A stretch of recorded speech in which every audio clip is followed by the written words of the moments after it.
ஜெபிப்போம். எங்கள் அன்பின் பரம தகப்பனே, துதிக்கிறோம், சோத்திருக்கிறோம். உலகம் உண்டாவதற்கு முன்னதாய் நீரில் வைத்த அன்புக்கு நன்றி. அந்த அன்பினாலே முதுவரே பேரான குமாரனா இயேசு எங்களுக்கு அந்த பூமியில் இரட்சகராக தந்தரலி இவ்வளவு பேர் அரிச்சு பலவசமாய் கொடுத்தவரே துதிக்கிறோம், சோத்திருக்கிறோம்.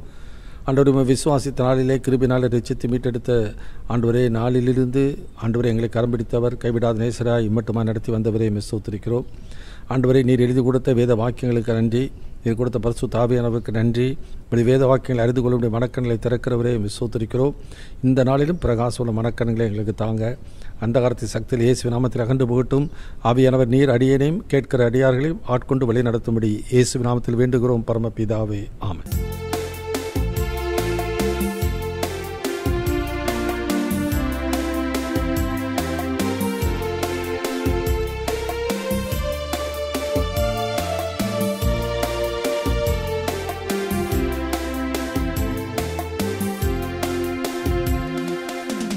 இயேசுவே நான் என்றும் உந்தன் சொந்தம்,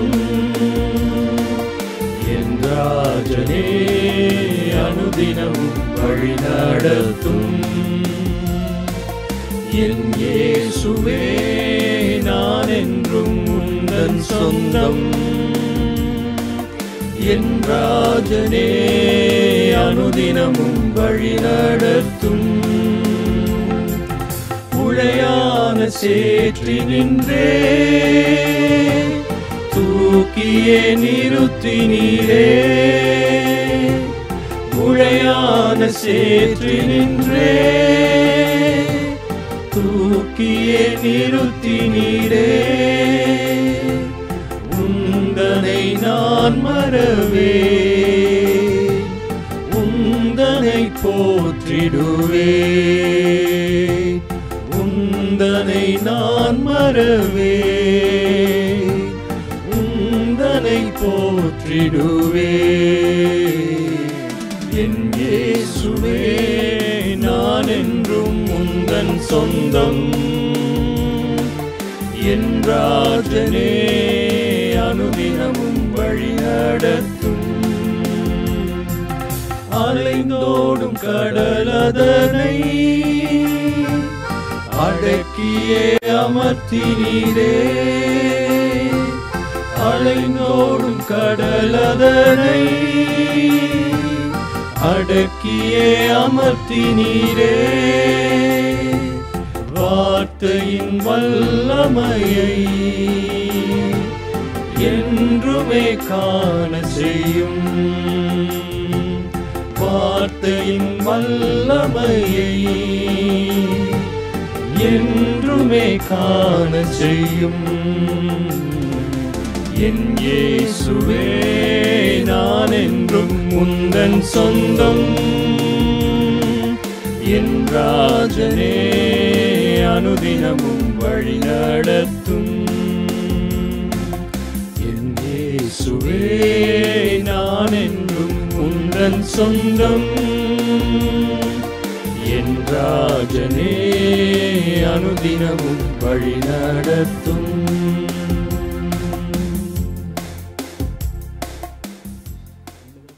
இந்த நாளிலும் நம்முடைய தியானத்திற்கென்று கலாத்தியருக்கு எழுதின நிருபம் 2ஆம் அதிகாரம் முதல் 10 வசனங்களை வாசித்து நாம் தியானிப்போம். கலேசியன் சாப்டர் 2 verses 1 to 10. 14 வருஷம் சென்ற பின்பு நான் தீத்துவை கூட்டிக் கொண்டு பர்னபாவுடனே கூட மறுபடியும் எருசலேமுக்கு போனேன். நான் தேவ அறிவிப்பினாலே போய் புறஜாதிகளிடத்தில் நான் பிரசங்கிக்கிற சுவிசேஷத்தை அவர்களுக்கு விவரித்து காண்பித்தேன். ஆயினும் நான் ஓடினதும் வீணாகாத படிக்கு எண்ணிக்கை உள்ளவர்களுக்கு தனிமையாய் விவரித்து காண்பித்தேன். ஆனாலும் என்னுடனே கூட இருந்த தீத்து கிரேக்கனாயிருந்தும் விருத்த சேதனம் பண்ணிக்கொள்ளும்படிக்கு கட்டாயம் பண்ணப்படவில்லை. கிறிஸ்து இயேசுவுக்குள் நமக்கு உண்டான சுயாதீனத்தை உளவு பார்த்து நம்மை நியாயப்பிரமாணத்திற்கு அடிமைகள் ஆக்கும் பொருட்டாக பக்கவழியாய் நுழைந்த கள்ள சகோதரர் நிமித்தம் அப்படியாயிற்று. சுவிசேஷத்தின் சத்தியம் உங்களிடத்திலே நிலைத்திருக்கும்படி நாங்கள் ஒரு நாளிகையாகிலும் அவர்களுக்கு கீழ்ப்படிந்து இணங்கவில்லை. அல்லாமலும் எண்ணிக்கை உள்ளவர்களாயிருந்தவர்கள் எனக்கு ஒன்றும் போதிக்கவில்லை. அவர்கள் எப்படிப்பட்டவர்களாயிருந்தாலும் எனக்கு கவலை இல்லை. தேவன் மனுஷரிடத்தில் பட்சபாதம் உள்ளவர் அல்லவே. அதுவும் அல்லாமல் விருத்த சேதனம் உள்ளவர்களுக்கு அப்போஸ்தலனாய் இருக்கும்படி பேதுருவை பலப்படுத்தினவர் புறஜாதிகளுக்கு அப்போஸ்தலனாய் இருக்கும்படி என்னையும் பலப்படுத்தினபடியால் விருத்த சேதனம் உள்ளவர்களுக்கு சுவிசேஷத்தை பிரசங்கிக்கும்படி பேதுருவுக்கு கையளிக்கப்பட்டது போல விருத்த சேதனம் இல்லாதவர்களுக்கு பிரசங்கிக்கும்படி அது எனக்கும் கையளிக்கப்பட்டதென்று அவர்கள் கண்டு எனக்கு அளிக்கப்பட்ட கிருபையை அறிந்தபோது தூண்களாக எண்ணப்பட்ட யாக்கோபும் கேபாவும் யோவானும் தாங்கள் விருத்த சேதனம் உள்ளவர்களுக்கும் நாங்கள் புறஜாதிகளுக்கும் பிரசங்கிக்கும்படி அந்நியோன்ய ஐக்கியத்திற்கு அடையாளமாக எனக்கும் பர்னபாவுக்கும் வலது கை கொடுத்து தரித்திரரை நினைத்து கொள்ளும்படிக்கு மாத்திரம் சொன்னார்கள். அப்படி செய்யும்படி அதற்கு முன்னமே நானும் கருத்துள்ளவனாயிருந்தேன். கர்த்தருக்கு மகிமை உண்டாகட்டும்.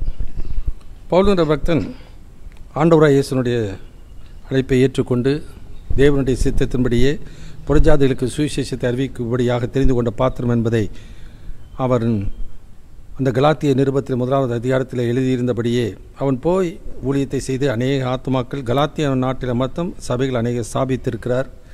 அவர் போன பின்னதாக அநேக யூத பின்னணிந்து வந்த மற்றவர்கள், யூத மார்க்கத்தை அமைந்த மக்கள், அந்த வைராக்கியமுள்ள மக்கள், பாரம்பரியத்தின் மேல் நம்பிக்கையுள்ள மக்கள், அந்த சுவிசேஷத்திலே அவர்கள் ஏற்றுக்கொண்ட புறவினத்தாரை மறுபடியும் யூத மார்க்கத்திலே கொண்டு வந்து சேர்க்கும்படிக்கு விருத்த சேதனப்படி கட்டாயம் பண்ணினார்கள்.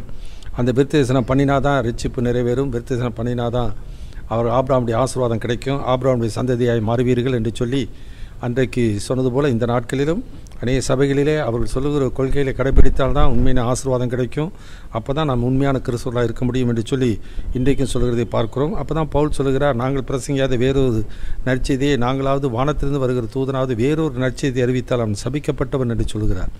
ஏன்னா இந்த ரட்சிப்பு என்பது கிருபையினாலே ஆண்டவர் தருகிறது.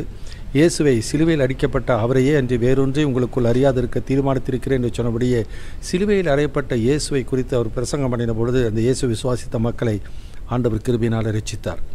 அந்த ஆரம்பத்திலே விசுவாசித்து இந்த பரிசுத்த ஆவியினாலே புதிய சிற்சியாய் மாற்றப்பட்டு ஆவியில் ஆரம்பித்த அந்த மக்கள் மறுபடியும் கிரியைகளை சார்ந்து போக ஆரம்பித்து விட்டார்கள்.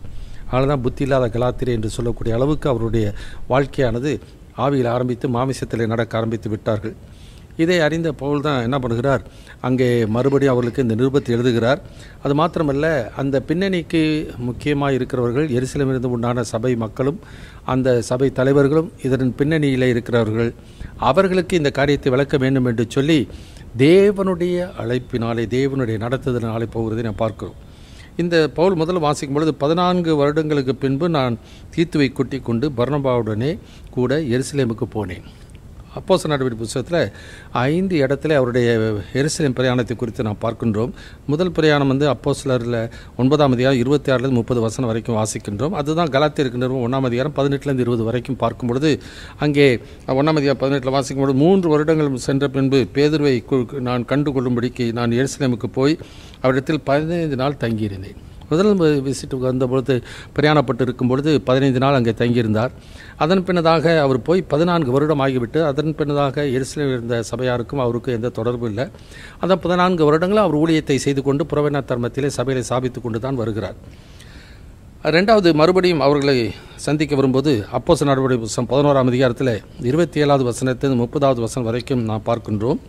அதுக்கு 3வது பிரயாணம் அப்போஸ்தலர் நடவடிக்கை புத்தகம் 15ஆம் அதிகாரம் முதல் 30 வசனங்களில் நாம் பார்க்கின்றோம். 4வது சந்திப்பு எருசலேமுக்கு வருகிறது அப்போஸ்தலர் 18ஆம் அதிகாரம் 22வது வசனத்தில் நாம் பார்க்கிறோம். 5வது பிரயாணம் அந்த எருசலேமுக்கு வருவது அப்போஸ்தலர் நடவடிக்கை புத்தகம் 26ஆம் அதிகாரம் 15வது வசனத்தில் நாம் பார்க்கின்றோம். எனவே பால்ஸ் விசிட் டு ஜெருசலேம், அந்த அவர் பிரயாணம் பண்ணுகிற காரியங்களை குறித்து முதலாவது நாம் இதை பார்க்கின்றோம்.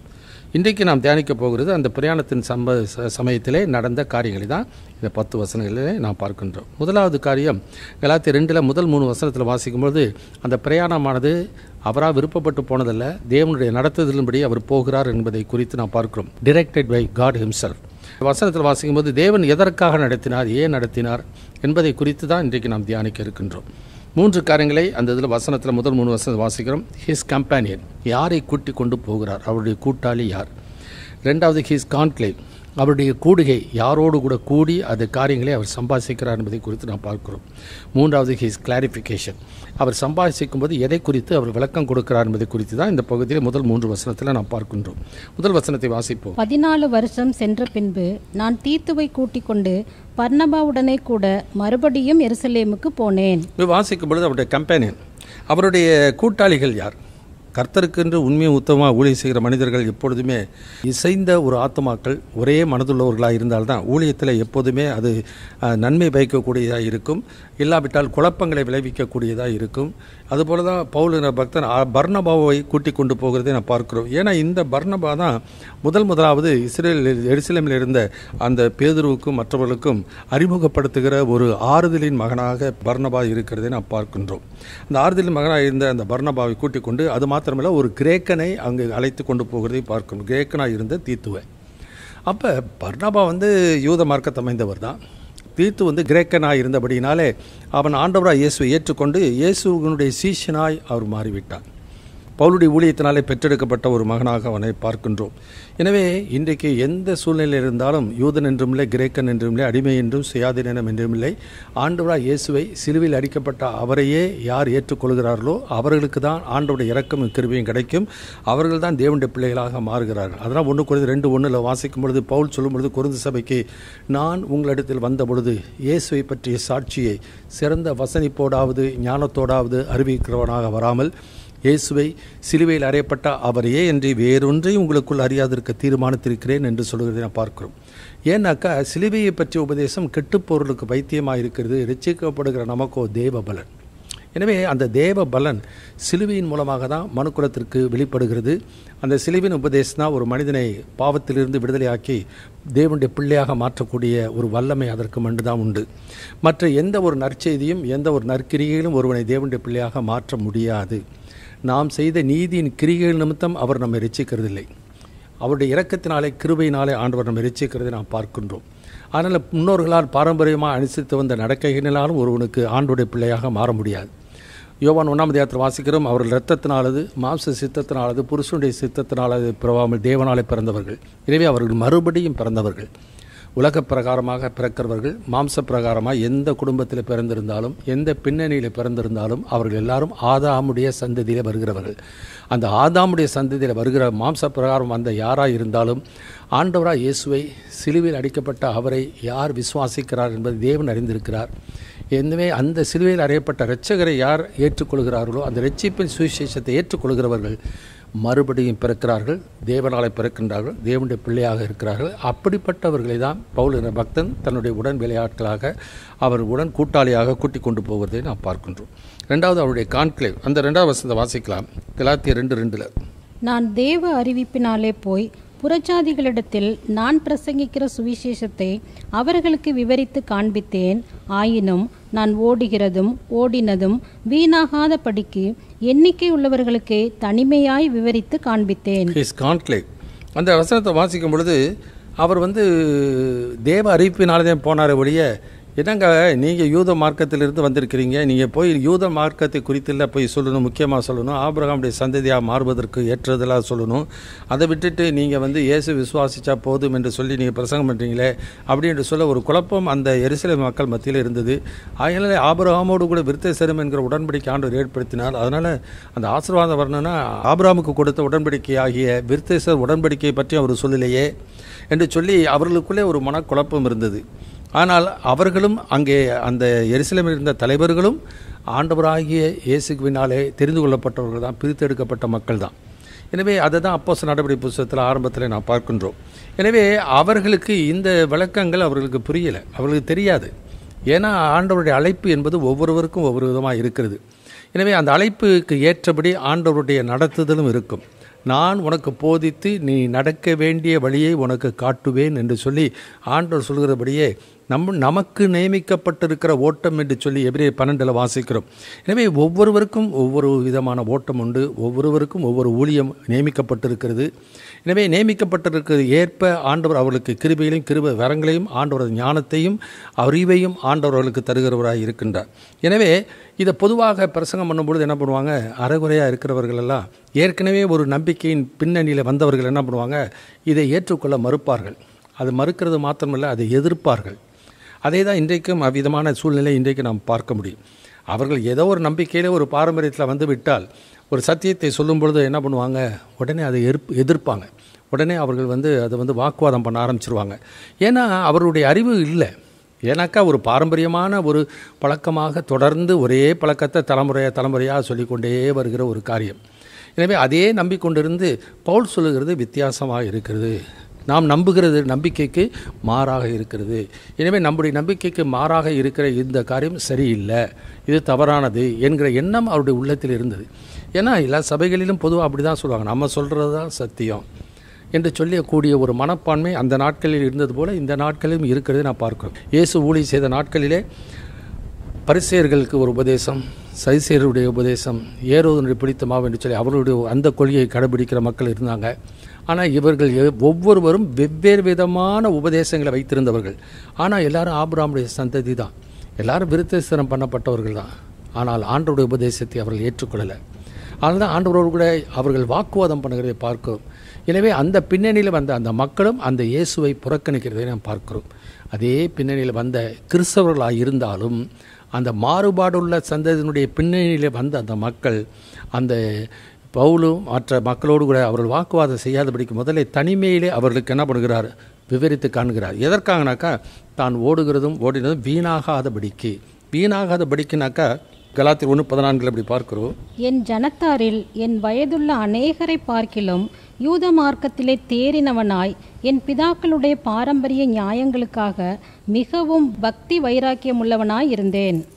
அப்படியிருந்தும் நான் என் தாயின் வயிற்றில் இருந்தது முதல் என்னை பிரித்தெடுத்து தம்முடைய கிருபையினால் அழைத்த தேவன். கிறிஸ்தவ மார்க்கத்திலே சபைகளிலே எல்லாரும் என்ன சொல்லுவாங்க, என் தாயின் கற்பத்தில் இருக்கும்பொழுது கர்த்தர் என்னை பிரித்தெடுத்தார். இது அந்த அறிவு சரியான ஒரு அறிவாக இருக்க வேண்டியது அவசியம். ஆண்டவர் உலக தோற்றத்திற்கு முன்னே இந்த நபர் தான் ரட்சிக்கப்படணும், இந்த நபர்கள் தான் பரலோகத்துக்கு போவாங்க என்று ஆண்டவர் யாரையும் முன்குறிக்கிறது இல்லை, யோசிக்கிறது இல்லை. இன்றைக்கு அறிவு கிடையாது. எல்லாரும் ரட்சிக்கப்பட வேண்டும் என்பது தேவனுடைய சித்தம். அப்படி இருக்கும்பொழுது பாரபட்சமாய் ஒரு சிலரை மாத்திரம் எப்படி ஆண்டவர் அவர்களை பிரித்தெடுப்பார், எப்படி அவர்களை முன்குறிப்பார்? ஆண்டவருடைய அறிவு அளவில்லாதது. அந்த அளவில்லாத அறிவின்படி தான் ஆண்டவர் வாக்குத்தத்தம் கொடுக்கிறதை நாம் பார்க்கிறோம். ஆனால் இந்த இடத்துல பவுல் சொல்லுகிறது கலாத்திய மக்களுக்கு எழுதும்போது புறவினத்தார்கள். பவுல் வந்தது யூத மார்க்கத்திலே. எந்த புறவினத்தாருக்கு இயேசுவை பற்றி சுவிசேஷத்தை அறிவித்து போன பவுல் அந்த யூத மார்க்கத்தில் அவ்வளவு வைராக்கியமாக இருந்தவர். எனவே அந்த வைராக்கியத்திலேயோடு வந்தவர் அந்த மார்க்கத்துக்குரிய கொள்கைகளை அவர்களுக்கு போதிக்கலை, இயேசுனுடைய சுவிசேஷத்தை தான் அறிவிக்கிறதே நாம் பார்க்கிறோம். ஆனால் அப்படி வைராக்கியமாக இருந்த பவுல் எந்த பின்னணியை இந்த கலாத்தியர்கள் கேட்டு அவர்கள் வழி விலகி போனார்களோ அந்த பின்னணியிலே நான் பிறக்கும் பொழுதே அதே பின்னணியிலே நான் பிறந்தவன், அதே பின்னணியிலே 8ஆம் நாளிலே விருத்தசனம் பண்ணப்பட்டவன். அப்படி இருந்தாலும் அந்த பின்னணியிலே வந்த நம்பிக்கையை அவர்களுக்கு முன் நிறுத்தவில்லை. அதான் பிலிப்பியருக்கு எழுதின நிருபத்திலே 3ஆம் அதிகாரத்தில் சொல்லும் பொழுது மேன்மை பாராட்ட வேண்டுமென்றால் நானும் மேன்மை பாராட்டலாம், மாம்சத்தின் மேல் நம்பிக்கை வைக்க வேண்டுமானால் நானும் வைக்கலாம் என்று சொல்லிவிட்டு சொல்லுகிறதை நாம் பார்க்கிறோம். எனவே அவருடைய நம்பிக்கை பாரம்பரியத்தில் அல்ல, அவருடைய நம்பிக்கை அதற்கு முன்பு இருந்த கொள்கைகள் அல்ல, ஆண்டவருடைய சத்திய சுவிசேஷம். அந்த சத்திய சுவிசேஷத்தை தான் அங்கே பவுல் அதான் 5ஆம் அதிகாரத்தில் சொல்லும் பொழுது, அது 3ஆம் அதிகாரத்தில் நான் வாசிக்கும் பொழுது, புத்தி இல்லாத கலாத்தியரே நீங்கள் சத்தியத்திற்கு கீழ்ப்படியாமல் போகத்தக்கதாக உங்களை மயக்கினவன் யார்? அப்போ பவுல் நன்றாக தெரிகிறது, பாரம்பரியத்தில் வந்திருந்தாலும் யூத மார்க்கத்தில் வந்திருந்தாலும் அந்த மோசனுடைய ஆகமங்களை வைராக்கியமாக கடைபிடித்தவராக இருந்தாலும் இவைகள் எல்லாம் இயேசுவை குறித்து தான் உதாரணமாக சொல்லுகிறதை பார்க்கிறார். அது இயேசுவை பற்றி தான் சொல்லுகிறது என்பதை அறிந்து கொண்டார். அந்த இயேசுவை அவர் ஏற்றுக்கொள்கிறார். அந்த இயேசுவுக்கு உண்மையில் ஊழியராய் அழைக்கப்பட்டபடியே ஊழியர் செய்கிறதை நாம் பார்க்கிறோம். ஆனால் இந்த அறிவு இல்லாத அந்த மக்கள் என்ன பண்ணுறாங்க, இயேசுவை ஏற்றுக்கொண்ட மக்களை மறுபடியும் புறவினத்தார் இருக்கிற மக்களை எல்லாம் யூத மார்க்கத்திலே கொண்டு போய் சேர்க்க முயற்சிக்கிறதை நாம் பார்க்கிறோம். இதே தான் அந்த நாட்களிலே பரிசேயர்கள் செய்கிற மத்திய 23ஆம் அதிகாரத்தில் எல்லாம் உலகமெங்கும் என்ன பண்ணுறாங்க, போய் சுற்றி திரிந்து ஒருவனை என்ன பண்ணுறாங்க, அவர்களுடைய மார்க்கத்தான் ஆக்குவதற்கு முயற்சிக்கிறார். இன்றைக்கு அதுதான் நடக்குது. அந்தந்த சபையினுடைய கொள்கைக்கு அவர்கள் கட்டுப்படுத்தபடி கொண்டு வரப்படுகிறதை நாம் பார்க்கின்றோம். அவன் வந்த பின்னதாக என்ன பண்ணுறாங்க, அந்த கொள்கைக்கு அவன் அடிமையாக மாறிவிடுகிறதை அந்த நாட்களிலே நடந்தது போல இந்த நாட்களிலே நடக்கிறதை நான் பார்க்கிறோம். ஆகையினால தான் அவர் என்ன பண்ண தனிமையிலே அந்த தலைவர்களோடு கூட அவர் பேசுகிறதை நாம் பார்க்கின்றோம். கலாத்தியர் நிருபம் 2ஆம் அதிகாரம் 3ஆம் வசனத்தை வாசிக்க நாம் கேட்போம். ஆனாலும் என்னுடனே கூட இருந்த தீத்து கிரேக்கனாயிருந்தும் விருத்த சேதனம் பண்ணிக்கொள்ளும்படிக்கு கட்டாயம் பண்ணப்படவில்லை. கர்த்தருக்கு மகிமை உண்டாகட்டும். எனவே அவரது கூடுகை ஒரு சிலர் முக்கியமான மனிதர்களோடு கூட அவர் இந்த கூடுகை இருந்தபடியினாலே அவர்கள் அந்த விளக்கத்தை கேட்டப்பட்டதாக தீத்துவை, புறவினத்தாக இருந்த கிரேக்கனாக இருந்த அந்த தீத்துவை அவர்கள் விருத்த சேதனம் பண்ணும்படி கட்டாயம் பண்ணப்படவில்லை. ஏன்னாக்கா அதை தனிமையிலே அவர்களுக்கு விவரித்து காண்பிக்கிறதை நாம் பார்க்கின்றோம். 30 வருடங்களுக்கு முன்னதாக ஒரு குறிப்பிட்ட சபையில் இருந்த ஒரு விசுவாசியில் அவருடைய கணவர் ஆண்டவராக இயேசு ஏற்றுக்கொண்டு ஆவிக்குரிய சபையிலே போய் கொண்டிருக்கிறார். மனைவி ஆவிக்குரியவர்களாக இருந்தாலும் வேறொரு கொள்கையுடையவராக அவர்கள் இருக்கின்றபடினாலே அந்த குடும்பத்துக்குள்ளே சமாதானம் இல்லை. கணவர் மாத்திரம் அந்த ஆவிக்குரிய சபைக்கு போய் கொண்டிருந்தார். மனைவி போகிறதில்லை. இது அந்த கணவருக்கு மிகுந்த வருத்தமாக இருந்தது. அப்பொழுது ஒரு முறை அந்த ஊழியர் கேட்டுக்கொண்டபடியே அவர்களை போய் சந்தித்து அவர்களுக்கு தனிமையிலே அதை விவரித்து காண்பிக்கும் பொழுது அவர்கள் மறுக்க முடியவே இல்லை. அப்படியாக தான் பவுலர் பக்தனும் அதை விவரித்து காண்பிக்கிறதை நாம் பார்க்கின்றோம். ஏறக்குறைய 35 வருடங்களுக்கு முன்னதாக ஊழிய ஆரம்பத்திலே நாங்கள் இருக்கும் பொழுது ஜெகோவா விட்னஸஸிலிருந்து ஒரு சிலர் என் வீட்டுக்கு வந்திருந்தார்கள். அப்பொழுது என் ஊழியர்கள், அந்த நாட்களில் எனக்கு இருந்த மூத்த ஊழியர்கள், அவர்களை வீட்டுக்குள்ளே ஏற்றவே கூடாது, அவர்கள் வீட்டுக்குள் ஏற்றுக்கொண்டால் அவர்களோட உபதேசத்துக்கு நீங்கள் பங்காளிகளைப் போல காணப்படுவீர்கள் என்று சொல்லி அவர்களுக்கு என்ன பண்ணால் வீட்டிலே ஏற்றுக்கொள்ளக்கூடாது என்று சொல்லுகிறதை நான் பார்த்தோம். எனக்கு அவர்களை அனுப்பிவிட்டேன். நானும் கிறிஸ்தவங்க தான், நானும் ஊழியர் தான், எங்கள்கிட்ட பைபிள் இருக்குது என்று சொல்லிவிட்டு நான் அவர்களை அனுப்பிவிட்டேன். அனுப்பிவிட்ட பின்னதாக என் மனதில் ஒரு சமாதானம் இல்லை. ஏன்னா அவர் ஜெகோவா விட்னஸாக இருந்தாலும் எந்த கொள்கை உடையவர்களாக இருந்தாலும் அவர்களுக்காகவும் ஆண்டவராக இயேசு கிறிஸ்து கல்வாரியை பாடுபட்டு மரித்தார். அவர்களும் ரட்சிக்கப்பட வேண்டும் என்கிற அந்த எண்ணம் எனக்குள்ளே இருந்தது. அதனால் வேதத்தில் யூதா நிருபத்தில் வாசிக்கிறோம், சிலர் அக்கினியிலிருந்து இழுத்து விட்டு என்று சொல்லி. எனவே நான் அவர்களோடு வாக்குவாதம் பண்ணல. அவர்களுடைய கொள்கை, நம்பிக்கை வேதத்தின் ஒருபடி இருக்கிறதா இல்லையா என்பதை விவரித்து காண்பிக்க வேண்டும் என்ற வாஞ்சை, விருப்பம் இருந்தது. ஆகையினாலே எனக்குள்ளே அந்த தாகம், ஏக்கம் இருந்தது. 15 வருடங்களுக்கு பின்னதாக வேறொரு வீட்டில் இருக்கும்பொழுது அதே நபர் வேறு வீட்டில் நான் இருந்தபடினால அறியாமல் அதே வீட்டுக்கு வந்து விட்டார். அவரை பார்த்த உடனே அவருக்கு மிகுந்த அதிர்ச்சி ஆகிவிட்டது. ஆனாலும் நான் அவரை வீட்டுக்குள் அழைத்து அவரோடு உட்கார்ந்து ஏறக்குறைய 3/4 மணி நேரம் அவருடைய நம்பிக்கை அவர் குறித்து சொன்னார். நான் வேதத்திலிருந்து அவருக்கு விளக்கி காண்பித்தேன். விவரித்து காண்பித்த பொழுது அவர் சொன்ன வார்த்தை, நீங்கள் சொல்லுவது ஒன்றும் மறுக்க முடியாது, அது யோசிக்கிற வண்ணமாக தான் இருக்கிறது என்று சொல்லிவிட்டு போனவர் தான். ஆனால் மனம் திரும்பலை. ஒருவர் இடத்தில் விவரித்து காண்பித்த பொழுது ஒருவர் அதை ஏற்றுக்கொள்கிறார்கள். இன்னொரு இடத்தில் விவரித்து காண்பிக்கும் பொழுது அவருடைய பழைய பாரம்பரிய நம்பிக்கையிலே வைராக்கியமாக இருக்கிறதை நான் பார்க்கின்றோம். ஆயினில் தான் பவுல் பக்தன் அந்த தீத்துவை கூட்டிக் கொண்டிருக்கும் பொழுது தனிமையிலே சிலருக்கு மாத்திரம் விவரித்து காண்பிக்கும் பொழுது அவர்கள் புரிந்து கொண்டபடியினாலே தீத்துவை விருத்த சேதனம் பண்ணிக்கொள்ளும்படிக்கு கட்டாயம் பண்ணவில்லை. ஏன்னாக்கா அந்த நடத்துதல் ஆண்டவராலே வந்த நடத்துதலாக இருந்தபடினாலே ஆவியானுடைய உதவியும் அவர்களுக்கு இருந்தது. பவுல் சொல்லுகிறதை கவனிக்கும்படி லீதியான உள்ளத்தை திறந்த கர்த்தர் இதை பவுல் அவரை விளக்கி காண்பித்த பொழுது அவர்களும் அதை புரிந்து கொள்ளும்படி அவர்களுக்கு அனுக்கரணை செய்தபடினாலே அவர்கள் கட்டாயம் பண்ணப்படவில்லை என்று சொல்லி நாம் பார்க்கிறோம். அந்த பிரயாணமானது ஆண்டவராலே நடத்தப்பட்டது. ஆண்டவர் நடத்துகிற எந்த ஒரு காரியமாக இருந்தாலும் அது நன்மைக்கு இதுவாய் கர்த்தருடைய நாமத்துக்கு மகிமையாக இருக்கும். நல்ல ஒரு உதாரணம், கொர்நேலியு வீட்டுக்கு பேதுரு அனுப்பப்பட்டதும், பேதுரு அழைக்கும்படிக்கு கொர்நேலியுவுக்கு தூதன் சொன்னதும், அதனுடைய முடிவு அந்த குடும்பத்தார் முழுவதும் ரட்சிக்கப்படுகிறதை நாம் பார்க்கிறோம். எவர்கள் தேவனுடைய ஆவியினாலே நடத்தப்படுகிறார்களோ தேவனுடைய புத்திரன். நான் உனக்கு போதித்து நடக்க வேண்டிய வழியை காட்டுவேன். ஆனால் நாம் வேதத்தை குறித்து மற்றவர்களுக்கு விளக்கம் சொல்லும் பொழுது வாதிடக்கூடாது. ஏசாயா 8:19-20 வசனத்தில் வாசிக்கிறோம். Isaiah chapter 8 verse 19 and 20. அவர்கள் உங்களை நோக்கி அஞ்ஞானம் பார்க்கிறவர்களிடத்திலும் முணுமுணுவென்று ஓதுகிற குறிகாரரிடத்திலும் விசாரியுங்கள் என்று சொல்லும் போது ஜனங்கள் தன் தேவனிடத்தில் விசாரிக்க வேண்டியதல்லவோ? உயிருள்ளவர்களுக்காக செத்தவர்களிடத்தில் விசாரிக்கலாமோ? வேதத்தையும் சாட்சி ஆகமத்தையும் கவனிக்க வேண்டும். இந்த வார்த்தையின்படியே சொல்லாவிட்டால் அவர்களுக்கு விடியற்காலத்து வெளிச்சமில்லை. கர்த்தருக்கு மகிமை உண்டாகட்டும். எனவே எந்த ஒரு கொள்கையாக இருந்தாலும் வேதத்தின் அடிப்படையிலே அது இருக்க வேண்டியது மிக மிக அவசியம். ஏதோ யூகத்தின் அடிப்படையிலே அல்லது கர்த்தர் எனக்கு வெளிப்படுத்தினார், கர்த்தர் எனக்கு சொன்னார் என்று சொல்லி சிலர் என்ன பண்ணுறாங்க, பவுல் சொன்னது போல் சிலர் சொல்லுகிறாங்க. இன்றைக்கும் பவுல் சொன்னது ஆவியானவர் வெளிப்படுத்தினது.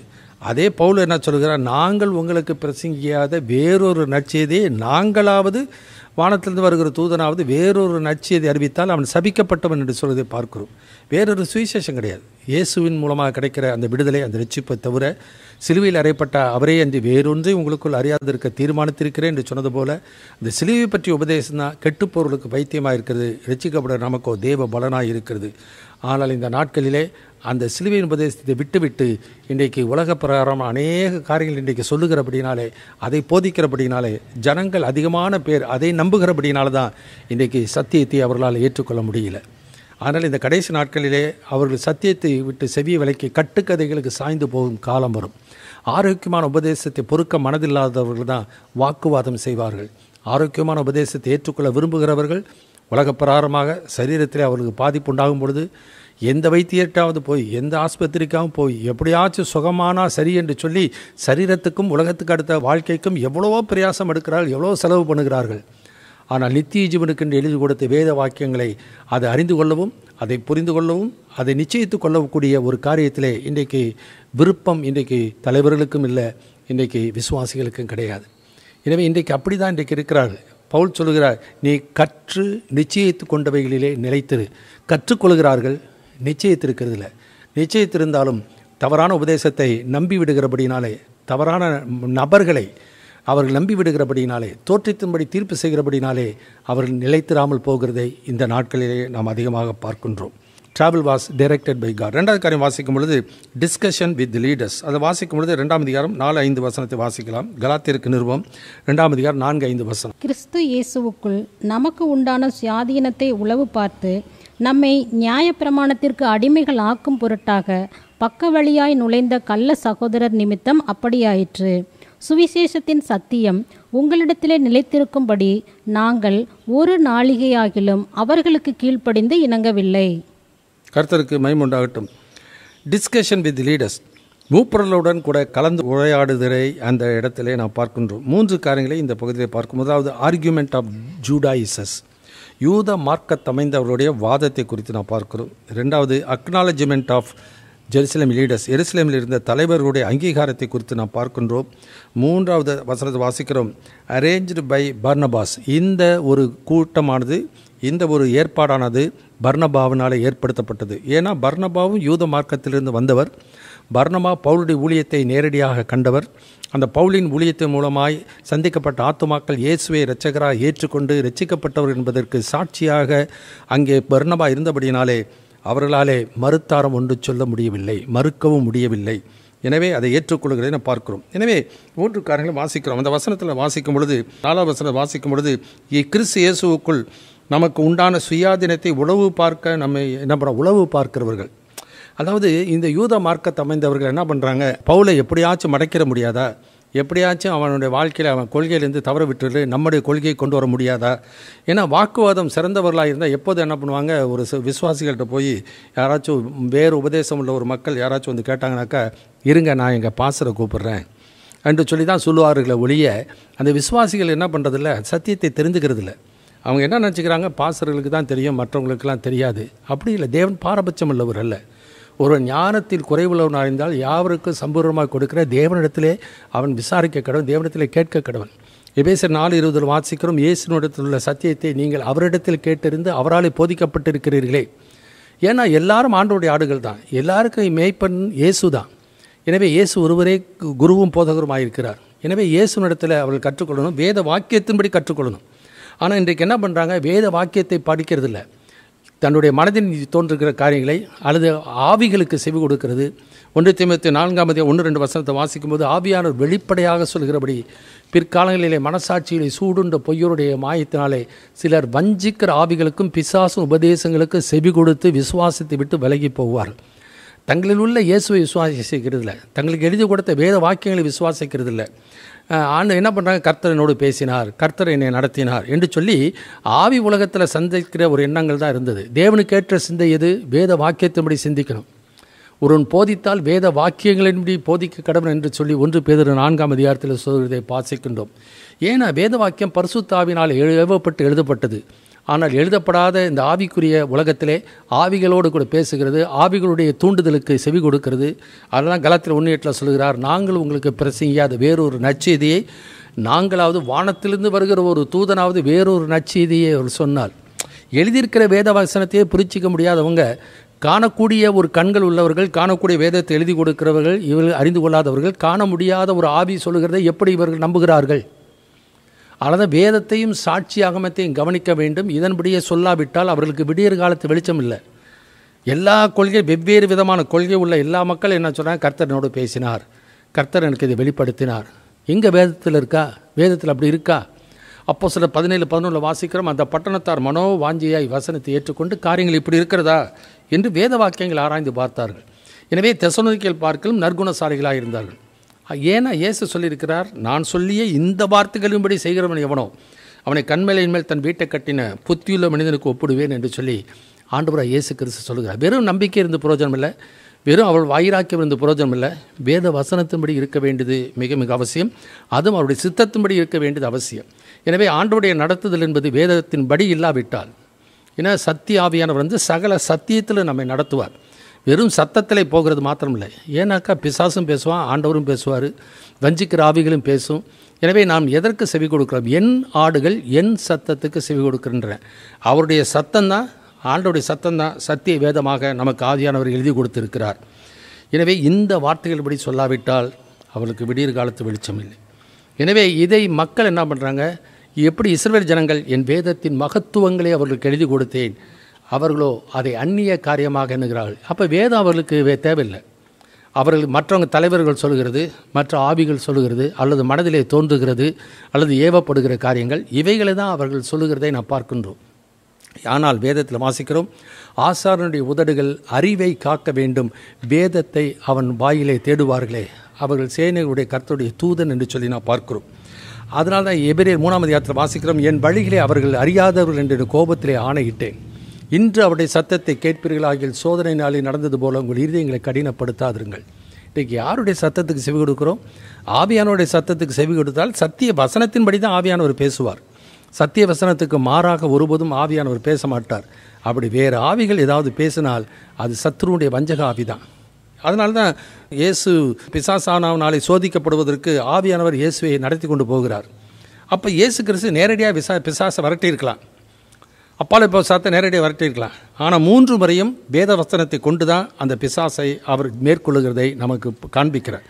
இயேசுவே அந்த ஒரு முன்னுதாரணத்தை நமக்கு காட்டியிருக்கும் பொழுது அந்த ஆவியின் பட்டயத்தை எபேசியர் 6ஆம் அதிகாரத்தில் வாசிக்கிறோம். அந்த ஆவியின் பட்டயம், அந்த ஆவியின் பட்டயம் தான் வேத வசனம் தான். சரியான வேத வசனத்தை சரியான விதத்திலே அதை அப்பியாசப்படுத்தினா தான் சத்ருவை நாம் மேற்கொள்ள முடியுமே ஒழிய வெறும் ஆவிக்குரிய உலகத்திலே ஆவிக்குரிய சண்டை என்று சொல்லிக்கொண்டு இன்றைக்கி தங்களுடைய சுய பக்தியையும் சுய சக்தியையும் சுய ஞானத்தையும் சுய பாரம்பரிய பழக்கங்களையும் அவர் நம்பிக்கொண்டு போவார்களானால் எளிதாக ஏமாற்றப்படுவார்கள், எளிதாக வீழ்த்தப்படுவார்கள். எனவே அப்படிப்பட்ட ஒரு அறிவு இருந்த மக்கள் தான், அப்படிப்பட்ட அறிவில்லாத மக்கள் தான் அந்த பவுலோடு கூட அவர்கள் வாக்குவாதம் பண்ணி எப்படியாச்சும் அவங்கள கட்டாயமாக அவங்க விமர்சனை பண்ணணும். இல்லாவிட்டால் ஏன் ஆபிரகாமுக்கு ஆண்டவர் உடன்படிக்கை கொடுத்தார்? ஏன் ஆபிரகாமுடைய சந்ததியிலே ஆண்டவர் வரணும்? அப்போ ஏதோ நோக்கத்தோடு கூட தானே ஆண்டவர் ஏற்படுத்தினார், அந்த சந்ததி மூலமாக தானே வந்துச்சு என்று சொல்லி இன்றைக்கு வாக்குவாதம் பண்ணுகிறார்கள். தேவன் யூதர்களுக்கு மாத்திரமா தேவன்? புறஜாதிகளுக்கும் தேவன் அல்லவா? எனவே புறஜாதிகளாக இருந்தாலும் பூமியின் எல்லை எங்கும் உள்ளவர்களை என்னை நோக்கி பாருங்கள், அப்பொழுது ரட்சிக்கப்படுவீர்கள், நானே தேவன், வேறு ஒருவரும் இல்லை. ஆனால் இன்றைக்கு இந்த மார்க்கத்திலே நோவா யூதன் கிடையாது, ஆபிரகாம் முதல்ல ரட்சிக்கப்படும் போதே அவர் யூதன் கிடையாது, புறமணத்தால் விக்கிர ஆராதனை செய்து கொண்டிருந்தவர். ஏனோக்கு யூதன் கிடையாது, ஆபேல் யூதர் கிடையாது. எனவே இவர்களெல்லாம் யூதர்கள் இல்லை, மனிதர்களாக இருந்தவர்கள் தான். ஆனால் தேவன் மேலே நம்பிக்கை உள்ளவர்கள், தேவன் மேலே தேவனுக்கேற்ற சிந்தி உள்ளவர்களாய் அவர்கள் வாழ்ந்தார்கள். எனவே தேவனுக்கேற்ற சிந்தி உள்ளவர்களாக இருந்து எது தேவனுக்கு ஏற்புடையதாக இருக்கும் என்கிற அந்த நீதியிலே அவர்கள் நிலைத்திருந்தபடியினால தான் தேவன் அவர்களை மேகம் போன்ற திறனா சாட்சிகளிலே அவர்களை ஆண்டவர் ஏற்றுக்கொண்டார். நியாயப்பிரமாணம் உள்ளவர்களாக இருந்தாலும் நியாயப்பிரமாணம் இல்லாதவர்களாக இருந்தாலும் நியாயப்பிரமாணத்துக்கு பின் வர புறஜாதியாக இருந்தாலும் கர்த்தராய் இயேசுவை சொந்த ரட்சகராக ஏற்றுக்கொண்டு விசுவாசத்தை யார் வருகிறார்களோ அவர்களே ஆபிரகாமுடைய சந்ததியார், அவர் தான் விசுவாச மார்க்கத்தார், அவர்கள் தான் கிறிஸ்துவுக்குள்ளே ஆசீர்வதிக்கப்படுகிறார்கள். எனவே தான் டிஸ்கஷன் வித் லீடர்ஸ் அதை வாசிக்க ஆர்குமெண்ட் பண்ணுறாங்க. ஆனால் அந்த லீடர்ஸ், அந்த தலைவர்கள்லாம் என்ன பண்ணுறாங்க? அதை ஏற்றுக்கொள்கிறது. அப்போ 5ஆம் வசனத்தில் வாசிக்கும் பொழுது சுவிசேஷத்தின் சத்தியத்தில் உங்களிடத்தில் நிலைத்திருக்கும்படி நாங்கள் ஒரு நாளிகையாகிலும் அவர்களுக்கு கீழ்ப்படிந்து இணங்கவில்லை. ஏன்னாக்கா பவுலுக்கு அந்த நிச்சயம் இருந்தது. பவுலுக்கு இப்போ இயேசுவின் இடத்துல என்ன பண்ணுறாங்க, அவர்கள் பரிசேயரும் சைசேரும் எவ்வளோ அவர் இடத்துல என்ன பண்ணுறாங்க, கட்டாயப்படுத்துகிறாங்க. அதுவே யோவான் சன இடத்துல அவ்விதமாக அவர்களை கட்டாயப்படுத்துகிறாங்க. ஆனால் சத்தியத்தை நிச்சயத்தை உள்ளவன் ஒருபோதும் மனிதனுடைய பயமுறுத்துதலுக்கும் மனிதனுடைய எந்த விதமான அழுத்தலுக்கும் ஒருபோதும் இடம் கொடுக்கறதில்ல. இதே தான் பேதுரை குறித்து யோவானை குறித்து நான் வாசிக்கிறோம். அந்த யூத பெண்ணிலிருந்து வந்தவர் தான் பேதுரு, யோவான் எல்லாம். ஆனால் என்ன நடக்கிறது? அப்போஸ்தலர்களுடைய புத்தகம் 4ஆம் அதிகாரம் எடுத்துக்கொள்வோம். 5வது வசனத்திலிருந்து வாசிக்க கேட்போம். Acts chapter 4 verse 5 onwards.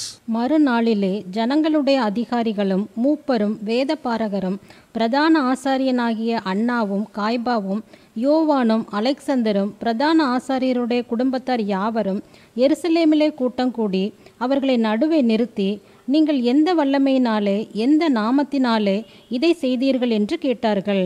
அப்பொழுது பேதுரு பரிசுத்த ஆவியினாலே நிறைந்து அவர்களை நோக்கி, ஜனத்தின் அதிகாரிகளே, இஸ்ரவேலின் மூப்பர்களே, பிணியாயிருந்த இந்த மனுஷனுக்கு செய்யப்பட்ட உபகாரத்தை குறித்து எதினாலே இவன் ஆரோக்கியமானான் என்று நீங்கள் இன்று எங்களிடத்தில் விசாரித்து கேட்டால், உங்களால் சிலுவையில் அறையப்பட்டவரும் தேவனால் மரித்தோரிலிருந்து எழுப்பப்பட்டவருமாயிருக்கிற நசரேயனாகிய இயேசு கிறிஸ்துவின் நாமத்தினாலேயே இவன் உங்களுக்கு முன்பாக சொஸ்தமாய் நிற்கிறான் என்று உங்கள் எல்லாருக்கும், இஸ்ரவேல் ஜனங்கள் எல்லாருக்கும் தெரிய கடவது. எனவே அங்கே இயேசு கிறிஸ்துவினால தான் இந்த அற்புதம் நடந்தது. இயேசு கிறிஸ்துவினால தான் இந்த விடுதலை கிடைத்தது. எனவே யூத மார்க்கத்தில் இருந்தவர்களுக்கு அது கிடைக்கல. ஆனால் இந்த பின்னணியில் வந்த இயேசுவை இரட்சகராக ஏற்றுக்கொண்ட இந்த மனிதனுக்கு அந்த பாக்கியம் கிடைச்சிது. அவங்க என்ன பண்ணாங்க, திரும்ப தங்களுடைய கொள்கைகளுக்கு தான் கீழ்ப்படிய வேண்டும் என்று கட்டாயப்படுத்தினார்கள். அதே 4ஆம் அதிகாரத்தில் 19ஆம் வசனம் வாசிப்போம். 19ஆம் வசனம், ஆக்ட்ஸ் சாப்டர் 4 verse 19. பேதுருவும் யோவானும் அவர்களுக்கு பிரதியுத்தரமாக, தேவனுக்கு செவி கொடுக்கிறதை பார்க்கிலும் உங்களுக்கு செவி கொடுக்கிறது தேவனுக்கு முன்பாக நியாயமாய் இருக்குமோ என்று நீங்களே நிதானித்து பாருங்கள். இன்றைக்கு நாம் நிதானித்து பார்ப்போம். அப்பரசத்துக்களெல்லாம் பங்கு பெற போகும்போதெல்லாம் நம்மை நாமே நிதானித்து அறிந்து கொள்வோம் என்று சொல்லுகிறார்கள். இன்றைக்கு நிதானித்து என்னத்தை அறிகிறாங்க நம்முடைய வாழ்க்கையில்? என்னுடைய வாழ்க்கை வேத வசனத்தின்படி இருக்கிறதா, வேத சத்தியத்தின்படி இருக்கிறதா, ஆவியானவருக்கு ஏற்புடையதாக இருக்கிறதா, தேவனுடைய சித்தத்துக்கு ஏற்புடையதாக இருக்கிறதா என்று சொல்லி இன்றைக்கு யார் ஒப்பிட்டு பார்க்குறாங்க? ஏதோ உலக பிரகாரமான சில காரியங்களை போய் சொன்னனா, திருடனா, அல்லது வஞ்சி இச்சிச்சனா, இந்த மாதிரி காரியங்கள் தான் போகிறார்களே. என் வாழ்க்கை தேவனுடைய சத்தியத்துக்கு ஏற்புடையதாக இருக்கிறதா அல்லது மனிதனுடைய கொள்கைக்கு ஏற்புடையதாக இருக்கிறதா என்று நிதானித்து பார்க்கிறவர்கள் மிக மிக சொற்பம். அதே 5ஆம் அதிகாரம் 29ஆம் வசனத்தில் வாசிக்கிறோம். அதே அப்போஸ்தலர் 5ஆம் அதிகாரம் 29ஆம் வசனம். அதற்கு பேதுருவும் மற்ற அப்போஸ்தலரும், மனுஷருக்கு கீழ்ப்படுகிறதை பார்க்கிலும் தேவனுக்கு கீழ்ப்படுகிறதே அவசியமாய் இருக்கிறது. எனவே யாருக்கு கீழ்ப்படிய வேண்டும்? எனவே 1 சாமுவேல் 15:20 வாசிக்கிறோம். சர்வாங்க தகன பலிகளை பார்க்கலும் கர்த்தருக்கு செவி கொடுத்தலும் சத்திய வார்த்தைக்கு கீழ்ப்படிதல் தான் அவசியம் என்று சொல்லி பழைய ஏற்பாடாக இருந்தாலும் புதிய ஏற்பாடாக இருந்தாலும் மனிதனுடைய கொள்கைகளுக்கு அல்ல. இதனால தான் மார்க் 7:13-14 வாசிக்கும் பொழுது, நீங்கள் எல்லாரும் எனக்கு செவி கொடுத்து உணருங்கள் என்று சொல்லி ஆண்டவராய் இயேசு கிறிஸ்து அந்த யூத மக்களுக்கு சொல்கிறதை பார்க்கிறோம். எனவே தான் அந்த மக்கள் உணரவில்லை.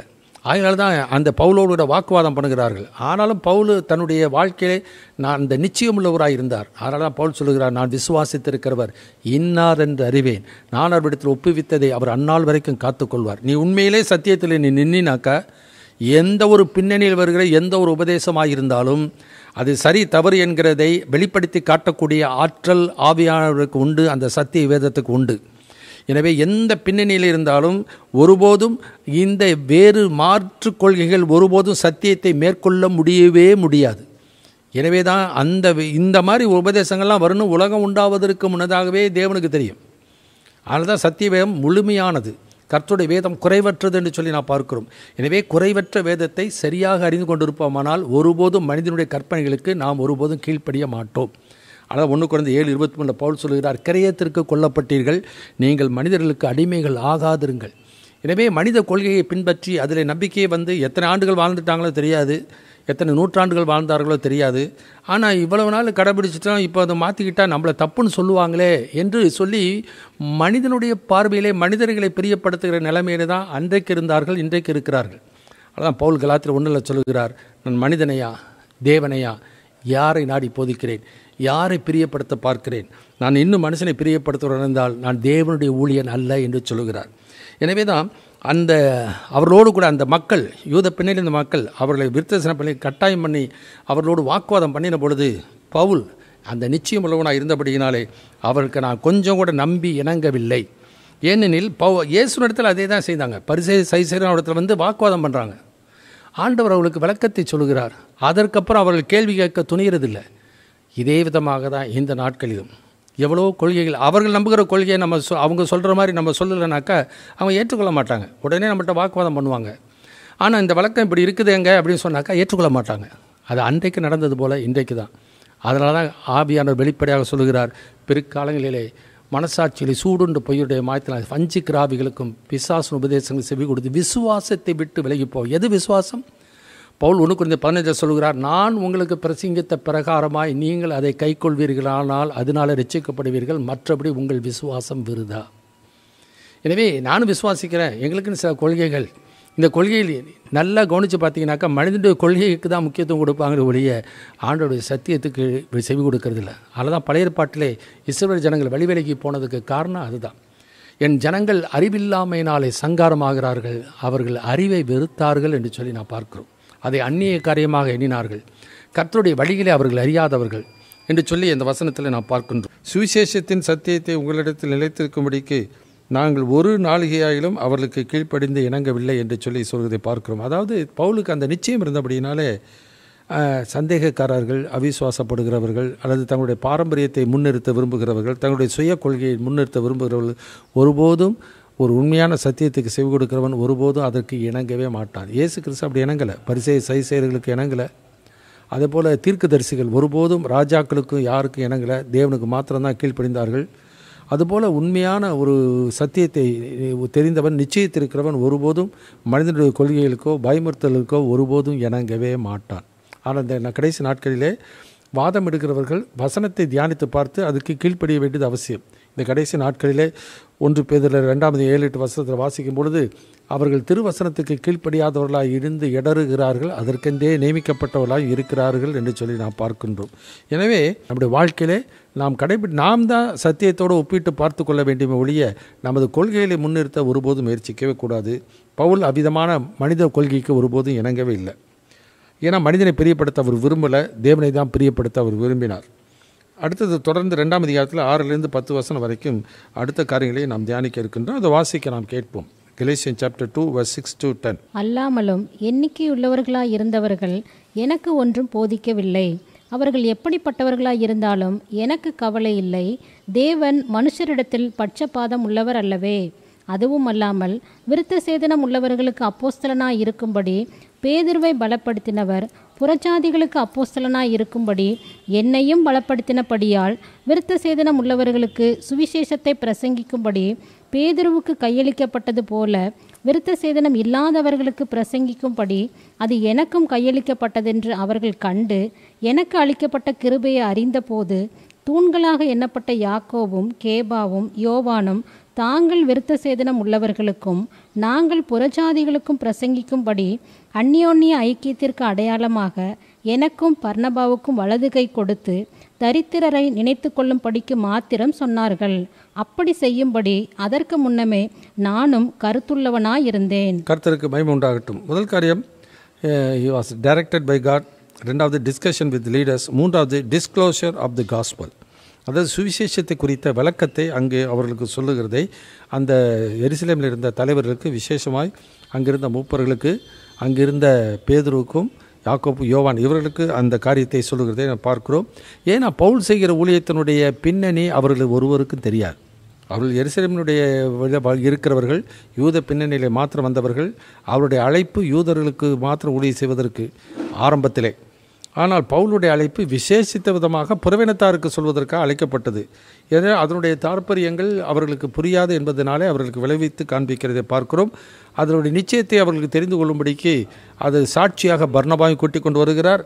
அதனுடைய தேவன் செய்த மகத்தான ஒரு இரட்சிப்பை புறஜாதிகளுக்கு அறிவிக்கிறார் என்பதை, அது அவர்களுக்கு ஆண்டவர் கிருபை கூர்ந்தார் என்பதை சாட்சியாக தீத்துவை அழைத்து கொண்டு வருவதை பார்க்கிறோம். 5 காரியங்களை இந்த பகுதியில் பார்க்கிறோம். முதல் காரியம் எக்ஸ்டர்னல் அப்பியரன்சஸ்.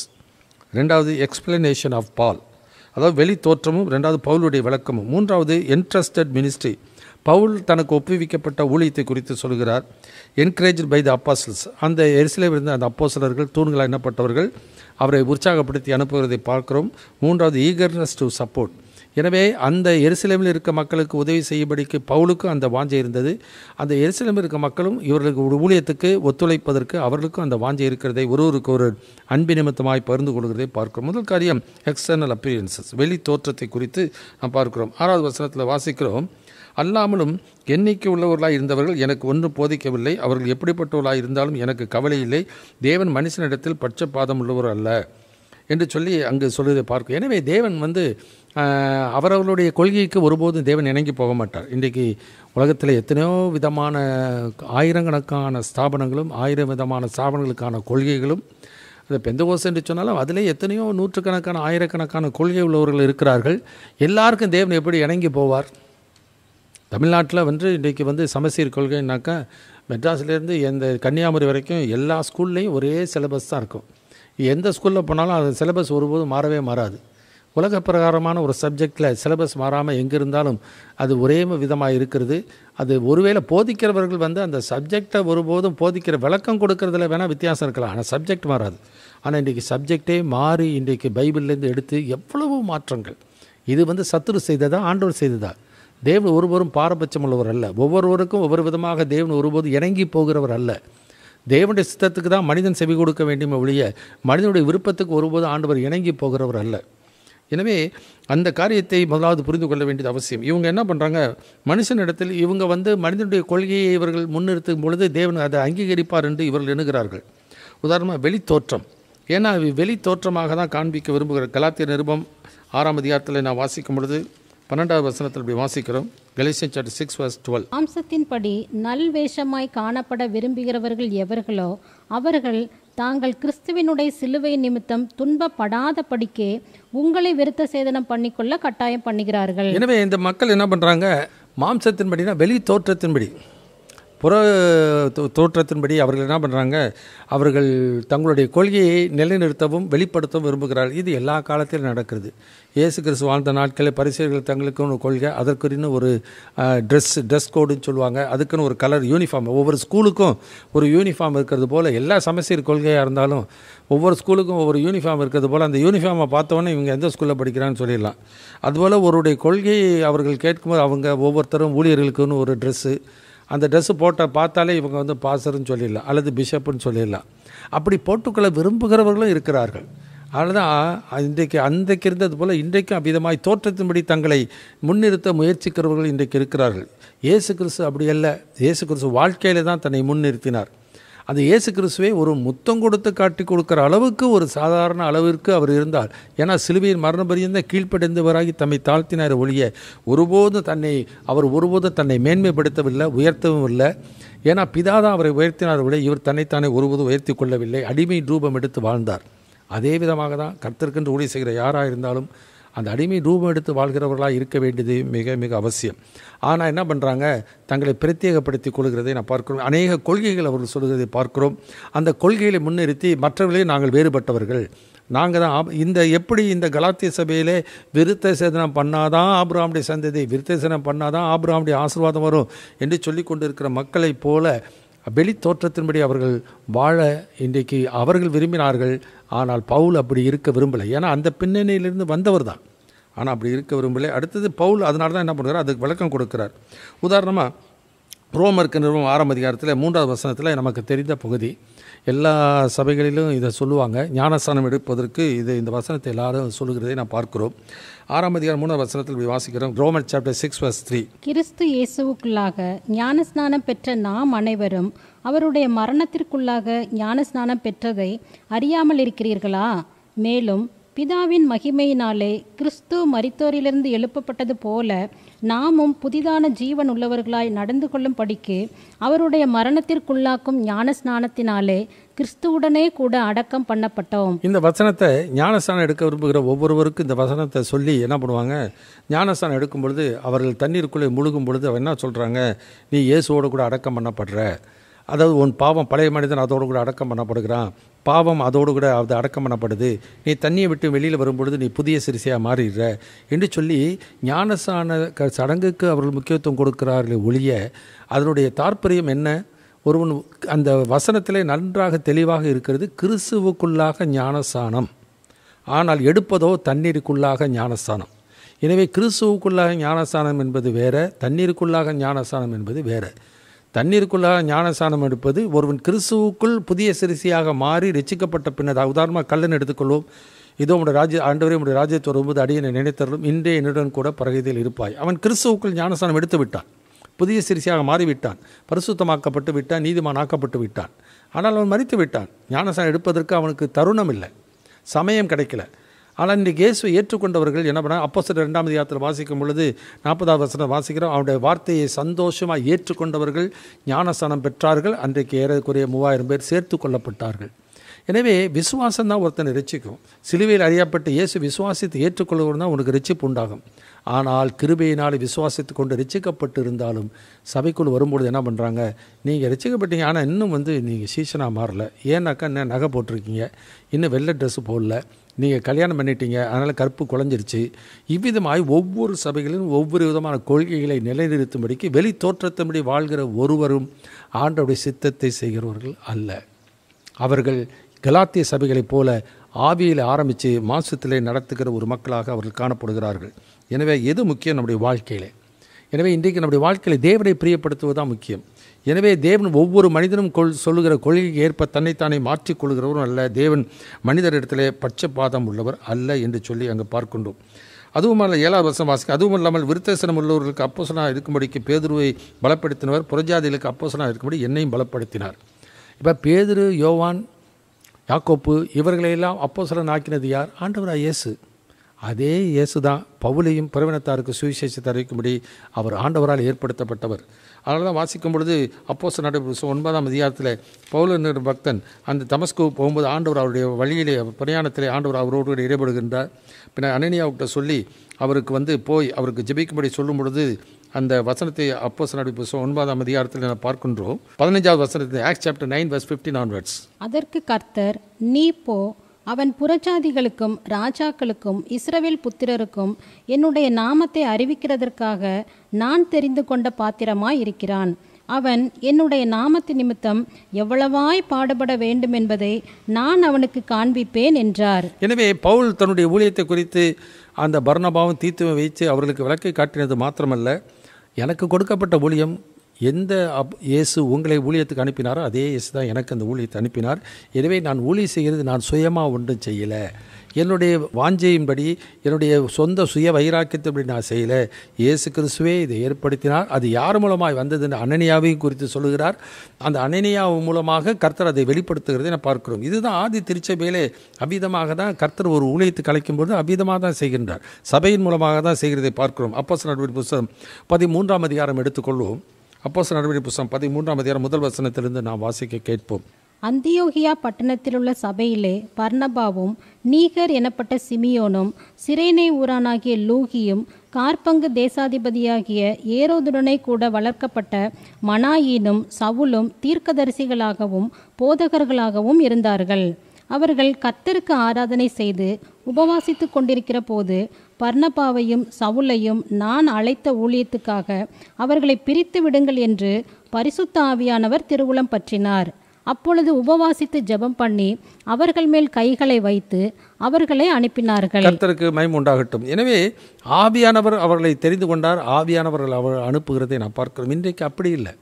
தாங்கள் ஊழியம் செய்யணும்னு ஒரு வாஞ்ச விருப்பம் இருக்குது, ஊழியம் அந்த விருப்பம் இருக்குது அப்படின்னால் ஊழியம் செய்கிறார்கள். யாராச்சும் பிரசித்தி பெற்ற ஊழியர்கள் தங்களுடைய ஊழியத்தின் மூலமாக பிரபலமானார்கள் என்றால் உடனே அவர்களை பின்பற்றி கொண்டு உடனே இவர்கள் என்ன பண்ணுவாங்க, அதில் கொஞ்சம் லேசாக ஒரு மாற்றம். ஐஸ்கிரீமில் அந்த மாதிரி தான் இருக்கும்.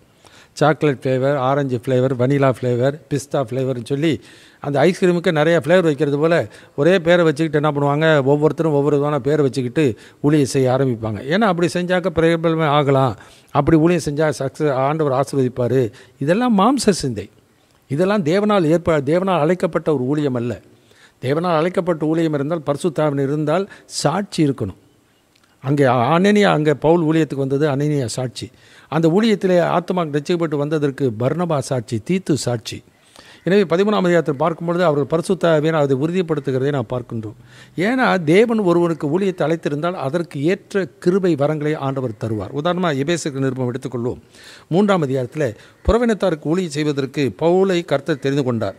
தெரிந்து கொண்டு மாற்றதும் மாத்திரமல்ல, அந்த எபேசியர் 3 வசனத்திலிருந்து வாசிக்க நாம் கேட்போம். இது நிமித்தம் பவுலாகிய நான் புறஜாதியராயிருக்கிற உங்கள் பொருட்டு கிறிஸ்து இயேசுவின் நிமித்தம் கட்டுண்டவனாயிருக்கிறேன். உங்களுக்காக எனக்கு அளிக்கப்பட்டிருக்கிற தெய்வ கிருபைக்குரிய நியமமும் இன்னதென்று கேட்டிருப்பீர்களே. அதென்னவெனில், புறஜாதிகள் சுவிசேஷத்தினாலே உடன் சுதந்திரருமாய் ஒரே சரீரத்திற்குள்ளானவர்களுமாய் கிறிஸ்துவுக்குள் அவர் பண்ணின வாக்குத்தத்தத்துக்கு உடன் பங்காளிகளுமாய் இருக்கிறார்கள் என்கிற இந்த இரகசியத்தை அவர் எனக்கு வெளிப்படுத்தி அறிவித்தார். இதை குறித்து நான் முன்னமே சுருக்கமாய் எழுதியிருக்கிறேன். அதை நீங்கள் வாசிக்கையில் கிறிஸ்துவின் இரகசியத்தை குறித்து எனக்கு உண்டாயிருக்கிற அறிவை அறிந்து கொள்ளலாம். இந்த இரகசியம் இப்பொழுது அவருடைய பரிசுத்த அப்போஸ்தலருக்கும் தீர்க்கதரிசிகளுக்கும் ஆவியானவராலே வெளிப்படுத்தப்பட்டிருக்கிறது போல முற்காலங்களில் மனுபுத்திரருக்கு அறிவிக்கப்படவில்லை. தேவனுடைய பலத்த சத்துவத்தால் எனக்கு அளிக்கப்பட்ட வரமாகிய அவருடைய கிருபையினாலே இந்த சுவிசேஷத்திற்கு ஊழியக்காரன் ஆனேன். எனவே இவர் எந்தவித ஒரு பின்னணியிலும் தன்னுடைய தகுதியை வைத்து அவர் ஒருபோதும் வரவே இல்லை. இன்றைக்கு தகுதி வைத்து தான் இன்றைக்கு வர்றாங்க. ஏதாச்சும் குவாலிஃபிகேஷன் தகுதி இருக்காப்பா உனக்கு அப்படின்னா, இதெல்லாம் தகுதி வைத்து பார்க்கறது ஸ்தாபனத்தினுடைய கொள்கை. அவங்க ஏதாச்சும் இத்தனை வருஷம் அவர் ஊழியம் செஞ்சுருக்கணும், இத்தனை வருஷம் படிச்சிருக்கணும், இத்தனை தியாலஜி முடிச்சிருக்கணும், அது மாத்திரமல்ல உடன் ஊழியராக வேலை செஞ்சுருக்கணும். இதெல்லாம் செய்கிறது தவறு கிடையாது. இதெல்லாம் சபையிலே ஏற்படுத்துது. 3 விதத்தில் ஊழியம் செய்யலாம். ஒன்று அழைக்கப்பட்டு ஊழியம் செய்யலாம், அல்லது ஸ்தாபனத்தில் அமர்த்தப்பட்டு ஊழியம் செய்யலாம். தீத்து 1:5 வாசிக்கும் பொழுது, நீ குறைவாக இருக்கிறவர்கள் ஒழுங்குபடுத்தும்படிக்கு சபைகள் தோறும் மூப்பர்களை ஏற்படுத்து என்று சொல்கிறார். அதை அமர்த்தப்பட்டு ஊழியம் செய்யலாம். ஆசைப்பட்டு ஊழியம் செய்கிறவங்களை இந்த நாட்களிலே நான் பார்க்குறோம். ஆசைப்பட்டு ஊழியம் செய்கிறது தவறு கிடையாது. ஆனால் எப்படி செய்தாலும் தேவனுடைய சித்தத்தின்படி செய்தால்தான் பரலோக ராஜ்யத்தில் பிரவேசிக்க முடியும். ஆனால் அழைக்கப்பட்டு ஊழியம் செய்கிறவர்களுக்கு கர்த்தர் விசேஷித்த கிருபைகளை தருவார். ஒரு சாதாரண ஊழியன் யாருனாக்கா, சுவிசேஷகன் சொல்லப்படுகிற ஒரே ஒரு நபர் பைபிளில் சுவிசேஷகன் சொன்னாக்கா பிலிப்பை தான் பார்க்குறோம். அதற்குரிய அடையாளங்களே அப்போஸ்தலர் 8ஆம் அதிகாரத்தில் நான் பார்க்குறோம். பவுல் அப்போஸ்தலன் என்று சொன்னால் அதற்குரிய அடையாளங்கள் 2 கொரிந்தியர் 12:12 பார்க்குறோம். ஏன்னாக்கா எந்த ஊழியத்துக்கு கர்த்தர் ஒருவனை அழைக்கிறாரோ அந்த ஊழியத்துக்கு தேவையான ஞானத்தையும் ஆவியையும் ஆண்டவர் அறிவையும் ஆற்றலையும் ஆண்டவர் ஒருவனுக்கு தருகிறவராக இருக்கிறார். இந்த கிருபை எனக்கு அளிக்கப்பட்டது.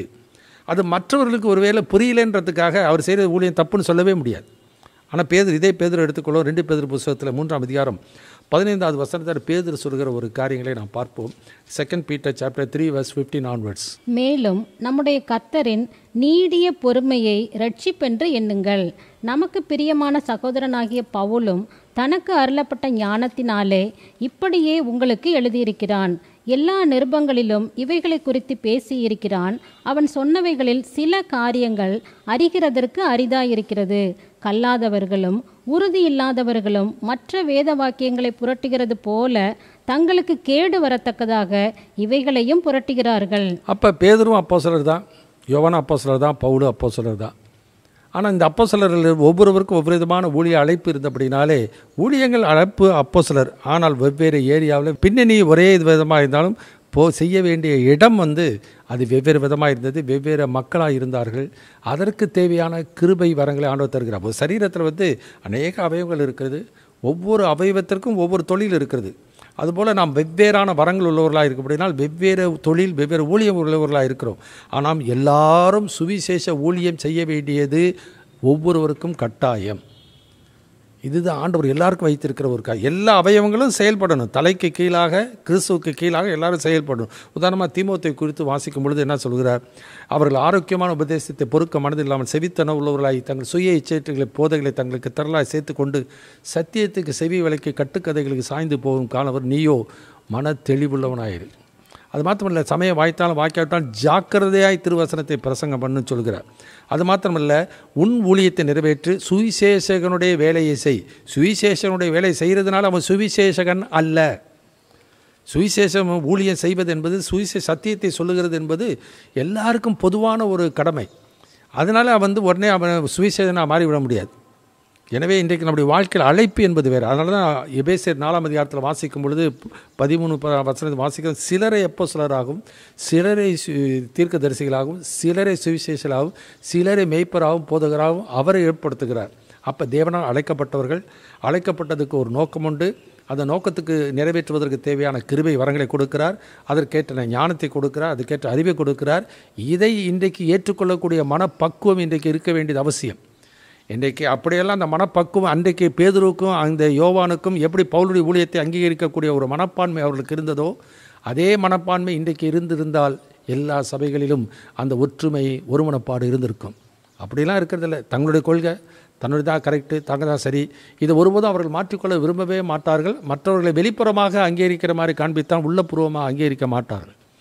ஏன்னா அது தங்களுடைய ஐடென்டிட்டி, தன்னுடைய தனித்தன்மையை காண்பிக்க தான் விரும்புவார்கள். இது எல்லா நாட்களிலும் நடக்கிற காரியம். இயேசு இருந்த நாட்களிலும் சரி, முற்காலையில் இருந்த நாட்களிலும் அது யூத பின்னணியில் வந்த மக்கள் எப்படி தங்களை பிரத்யேகமாற்றி காண்பித்துக் கொள்ள விரும்புகிறார்களோ, மற்ற மதங்களில் இருக்கிற மக்கள் எப்படி தலைவராக இருக்கிறவர்கள், குருமார்களாக இருக்கிறவர்கள் தங்களை வித்தியாசமாக வேறுபடுத்தி காட்ட முயற்சிக்கிறார்களோ, அதே போல் இந்த நாட்களிலும் எல்லா காலத்திலும் அப்படி தங்களை வேறுபடுத்தி காட்டுக்கொள்ள முயற்சிக்கிறவர்கள் அநேகர் இருக்கிறார்கள்.